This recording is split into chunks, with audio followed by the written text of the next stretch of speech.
अस्सलाम वालेकुम friends, welcome to my channel Khan educational foundation. तो आज हम डिस्कस करेंगे रदरफोर्ड स्कैटरिंग फार्मूला को। तो प्रीवियस लेक्चर में हमने डिस्कस किया था relation between impact parameter and scattering angle. अगर आपने वो वीडियो नहीं देखी तो डिस्क्रिप्शन में आपको प्रीवियस वीडियो का लिंक मिल जाएगा। तो आज हम डिस्कस करेंगे रदरफोर्ड स्कैटरिंग फार्मूला। तो लेट के रदरफोर्ड ने अल्फ़ा पार्टिकल की बम्बार्डमेंट किसी गोल्ड फॉइल पे की, तो उस गोल्ड फॉइल का एरिया हम लेट सी के ए मान लेते हैं और उसकी थिकनेस को टी मान लें। तो इसका वॉल्यूम क्या होगा? इसका वॉल्यूम होगा ए टी। सही है। और टोटल नंबर ऑफ एटम इसमें एन होंगे। सही है। तो स्मॉल एन जो है यहाँ पे रिप्रेजेंट करेगा total number of atom per unit volume. ठीक है। इस पूरे यूनिट वॉल्यूम के अंदर टोटल कितने एटम है उसे हम स्मॉल एन से डिनोट करेंगे। सही है। अच्छा, अब इसका जो इफेक्टिव एरिया है, इफेक्टिव एरिया जो है वो कितना होगा? इफेक्टिव एरिया या फिर स्कैटरिंग एरिया कह दें, वो सिग्मा से हम डिनोट करते हैं, वो होगा पाई बी स्क्वायर। यहाँ पे बी क्या है? इम्पैक्ट पैरामीटर है, वो हम प्रीवियस वीडियो में डिस्कस कर चुके हैं। ठीक है। तो इम्पैक्ट पैरामीटर कैसे होता है कि ये अगर हमारे पास एक एटम है, यहाँ पे इसका न्यूक्लियस पड़ा है, तो इसका जो है ना स्कैटरिंग एरिया कुछ इस तरह से होता है। ये जो डॉटेड लाइन से मैंने शो किया है ये है इसका स्कैटरिंग एरिया। तो यहाँ पे जो भी अल्फा पार्टिकल आता है इस रीजन के अंदर, ठीक है, तो वो क्या हो जाता है? वो स्कैटर हो जाता है इस तरह से या फिर इस तरह से। सही है। जो भी अल्फा पार्टिकल इस रीजन के अंदर आता है तो वो स्कैटर हो जाता है। और अगर बिल्कुल इस न्यूक्लियस के सामने जो अल्फा पार्टिकल आता है वो उसी तरीके से बैक हो जाता है। और जो अल्फा पार्टिकल इस रीजन से बाहर आता है तो वो स्ट्रेट फॉरवर्ड ही गुजर जाता है आगे। अब यहाँ पे देखें कि न्यूक्लियस से लेकर उन अल्फा पार्टिकल तक का डिस्टेंस जो कि स्कैटर हुआ, लेट्स से हम इस अल्फा पार्टिकल की अगर बात करें तो इस तक का डिस्टेंस b होगा। इसे हम इम्पैक्ट पैरामीटर कहते हैं, ये डिस्टेंस है। सही है। अब number of alpha particle those are scatter, वो कितने होंगे? कितने नंबर? क्योंकि काफ़ी अल्फा पार्टिकल, सैकड़ों हज़ारों की तादाद में अल्फा पार्टिकल जो है ना वो इस पे बम्बार्डमेंट की गई थी। तो कितने अल्फा पार्टिकल थे उनमें जो कि स्कैटर हुए, तो वो हम कैसे फाइंड आउट कर सकते हैं? तो number of alpha particles those are scatter. तो जितने नंबर ऑफ पार्टिकल हैं जो कि स्कैटर हुए थे उन्हें हम स्मॉल f से डिनोट करते हैं। तो small f is equal to N T sigma. यहाँ पे एन टी क्या है? एन टी जो है ना ये एरिया है इसका। तो यहाँ पे एरिया जो है ना इस गोल्ड फॉइल का, उसे हम एन टी से रिप्रेजेंट कर रहे हैं। और एन क्या है? Total number of particle per unit volume. और उसको अगर हम टी थिकनेस से मल्टीप्लाई करें तो हमारे पास टोटल एरिया आ जाता है गोल्ड फॉइल का। तो हम जितने अल्फा पार्टिकल स्कैटर हुए, सही है, तो वो इस सिग्मा एरिया के अंदर, इस एरिया को हम डॉटेड लाइन वाले एरिया को हम स्कैटरिंग एरिया बोलते हैं। तो इस सिग्मा को हम स्कैटरिंग एरिया कहेंगे, स्कैटरिंग एरिया। तो जितने भी अल्फा पार्टिकल स्कैटर हुए वो तमाम के तमाम इस सिग्मा एरिया के अंदर हुए। तो हम सिग्मा को अगर टोटल एरिया से मल्टीप्लाई करें तो हमारे पास वो वाले पार्टिकल आ जाएंगे जो कि स्कैटर हुए। तो यहाँ पे सिग्मा क्या है? सिग्मा पाई बी स्क्वायर है फर्दर। तो N T pi B square, इसे आपको इक्वेशन बोल दें, इसे हम चलें इक्वेशन नंबर 1 बोल देते हैं। अब b क्या था? प्रीवियस लेक्चर में हमने इफेक्टिव पैरामीटर और स्कैटरिंग एंगल के साथ हमने रिलेशन निकाला था। अगर हम b की वैल्यू यहाँ पे पुट करें तो हमारे पास number of alpha particle those are scatter with which angle, which scattering angle, वो भी हमारे पास इजीली आ जाता है। तो प्रीवियस लेक्चर का जो हमने एंड किया था वो इस फार्मूले के साथ किया था, आपको याद होगा, cot theta by 2 equal to kinetic energy K E, और यहाँ पे क्या था? बी था, और के जी ई स्क्वायर। इस तरह से हमने प्रीवियस लेक्चर को एंड किया था। तो के हमारे पास क्या होता है? 1/4 पाई एप्सिलॉन नॉट। तो हम इसे लिख सकते हैं cot theta by 2 is equal to K E B into अब के की वैल्यू चूँकि 1 ओवर में होती हैं तो वो जब ऊपर जाएगा तो वहाँ पे मल्टीप्लाई हो जाएगा 4 पाई एप्सिलॉन नॉट, सही है, डिवाइड में क्या है जी ई स्क्वायर, ठीक है, जी ई स्क्वायर। अब हमें बी चाहिए यहाँ से, ये बी, तभी जाके हम यहाँ पे पुट करेंगे। तो बी यहाँ से क्या आएगा, अब बी आएगा cot theta by 2 Z E square, Z E square, ये वहाँ जाके मल्टीप्लाई हो जाएगा और डिवाइड में क्या आएगा kinetic energy into 4 pi epsilon not, ये इक्वल टू आ जाता है हमारे पास बी, ठीक है। अब इस बी को हम यहाँ पे यूज़ कर सकते हैं। तो हमारे पास जो एफ है ये कुछ इस तरह से आ जाता है एन टी पाई, बी की जगह हम ये वैल्यू लिख सकते हैं, तो ये स्क्वायर में है तो स्क्वायर को भी ओपन कर सकते हैं, cot square theta by 2 G square E की पावर 4 के डिवाइड में काइनेटिक एनर्जी का स्क्वायर 16 पाई स्क्वायर और एप्सिलॉन नॉट स्क्वायर। तो ये तो हमने अब बी की वैल्यू यहाँ पे पुट की। तो फर्दर यहाँ से देखें तो ये पाई जो है ना इस एक पाई से कैंसिल हो जाता है, तो हमारे पास बचता क्या है, एफ इज इक्वल टू 16, हाँ, F is equal to N T cot square theta by 2 G square E की पावर 4 के डिवाइड में क्या है काइनेटिक एनर्जी का square 16 pi epsilon naught square, ये हमारे पास बचता है। क्लियर। तो ये मेरे पास आ गया total number of alpha particle those are scattered. अब किसी भी स्पेसिफिक एरिया के अंदर मैं अगर फाइंड आउट करना चाहूँ कि कितने number of particle, let's see किसी भी मामूली सा स्पेसिफिक एरिया इस रीजन के अंदर मैं लूँ कि वहाँ पे कितने जो है ना अल्फा पार्टिकल स्कैटर हुए, तो वो मैं कैसे फाइंड आउट कर सकता हूँ, वो मैं इसका डिफरेंशियल लूँगा, इसे डिफरेंशिएट करूँगा बोथ साइड, तब जो है ना किसी भी स्पेसिफिक एरिया के लिए जो है ना कितने वहाँ से अल्फा पार्टिकल स्कैटर हो रहे हैं उसका पता चल जाता है। तो इसका डिफरेंशियल ले लें तो डी एफ हो जाएगा। तो ये टर्म कांस्टेंट है, यहाँ पे थीटा जस्ट जो है ना वेरिएबल टर्म है, तो ये टर्म यहाँ पे डिफरेंशिएट होगी। तो एन टी जी स्क्वायर ई की power 4 over 16 pi epsilon naught square kinetic energy का स्क्वायर, तो ये इसे आप डिफरेंशिएट करें तो ये हो जाएगा 2 कॉट थीटा बाई 2, और कॉट थीटा बाई 2 का फर्दर जो डेरिवेटिव है वो आता है कोसेकेंट का स्क्वायर थीटा बाई 2, माइनस भी आता है लेकिन माइनस हम निगलेक्ट करेंगे, सही है। तो यहाँ पे 1/2 आगे थीटा का डेरिवेटिव जो है ना वो 1/2 आता है, ठीक है। तो ये जो है ना 1/2 इस 2 से कैंसिल हो जाता है। तो इस डी थीटा को हम यहाँ पे मल्टीप्लाई कर सकते हैं, तो हमारे पास ये आ जाएगा D F by D theta जो है एन टी जी स्क्वायर ई की power 4 over 16 pi epsilon naught square kinetic energy का स्क्वायर, और यहाँ पे आ जाता है साथ में कॉट थीटा बाई 2 और कोसेकेंट स्क्वायर थीटा बाई 2। तो इसे हम इक्वेशन नंबर 2 का नाम देंगे। यहाँ तक आ गए। अब हम फाइंड आउट क्या करना चाहते हैं, तो जो अल्फ़ा पार्टिकल स्कैटर हुए या जो अल्फ़ा पार्टिकल स्ट्रेट फॉरवर्ड गुजर गए या जो बैक हुए वो हमें किस तरह से पता चल जाता है।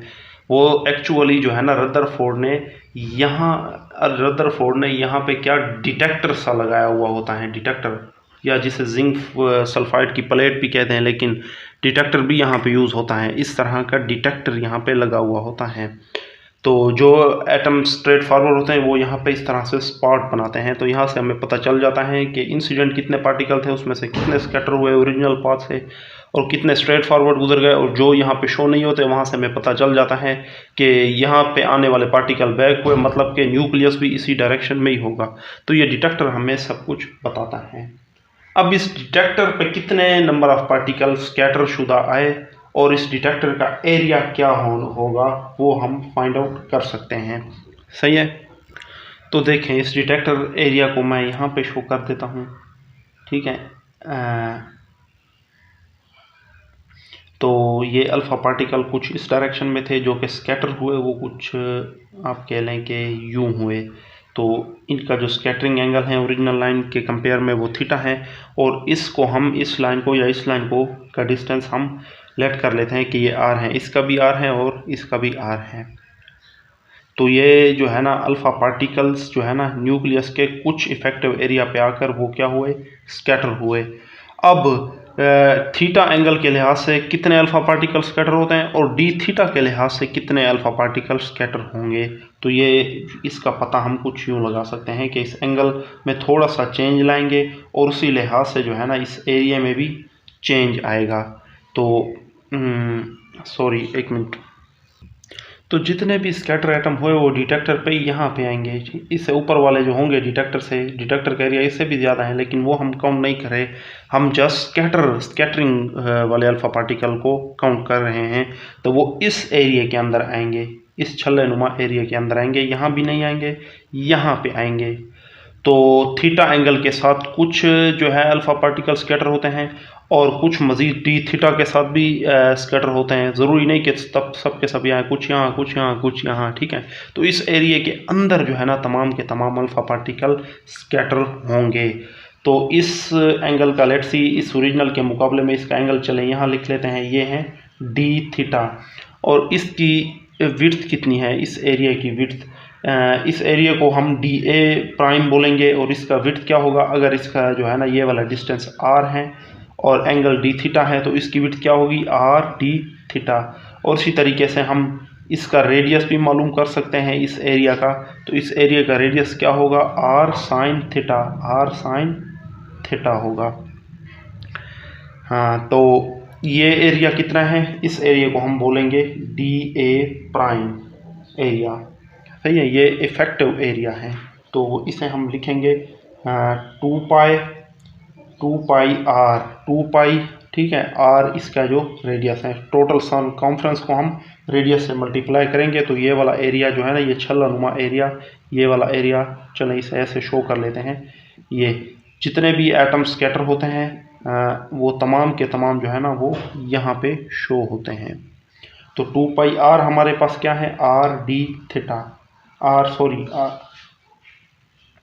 रेडियस आर क्या है, रेडियस तो ये है आर साइन थीटा, और साथ में क्या आएगा, डी थीटा।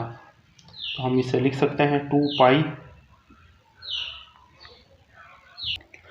क्योंकि हम इस एरिया की बात कर रहे हैं तो 2 pi R multiply by this area, सही है, इस एरिया की जो विड्थ है उससे हम मल्टीप्लाई करेंगे तो उस एरिया का विड्थ क्या होगा, आर डी थीटा, सही है।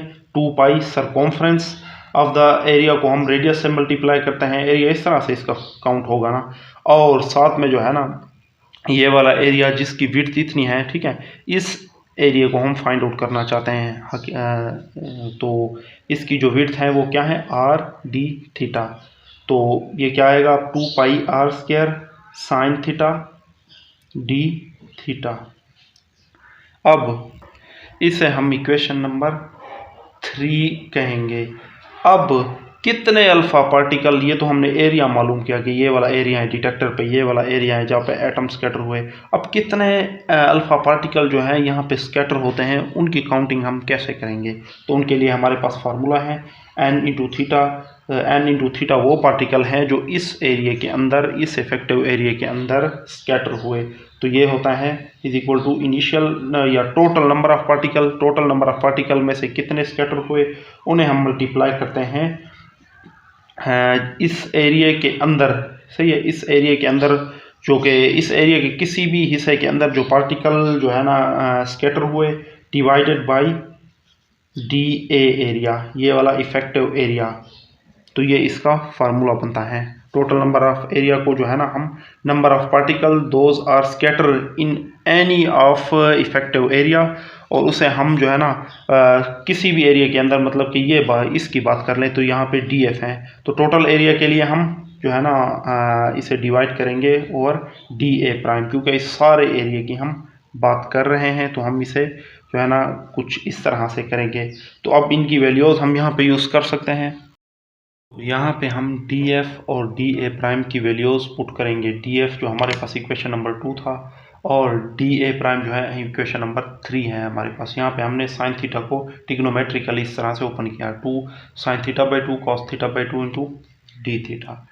तो यहाँ पे हम डी एफ और डी ए प्राइम की वैल्यूज यूज़ करेंगे। और डी थीटा यहाँ पे क्या है, डी थीटा है total number of alpha particles that are scattered in a shaded area, जो कि शेडेड एरिया हमने जो है ना शो किया था। तो वो शेडेड एरिया कहाँ पे है, वो है डिटेक्टर पे, क्योंकि सब कुछ हमें डिटेक्टर पे ही पता चलता है ना कि कितने स्कैटर हुए और कितने जो है ना बैक हुए। तो हम जस्ट स्कैटरिंग पे ही बात कर रहे हैं, ठीक है, हमारा टॉपिक जस्ट स्कैटरिंग ही है।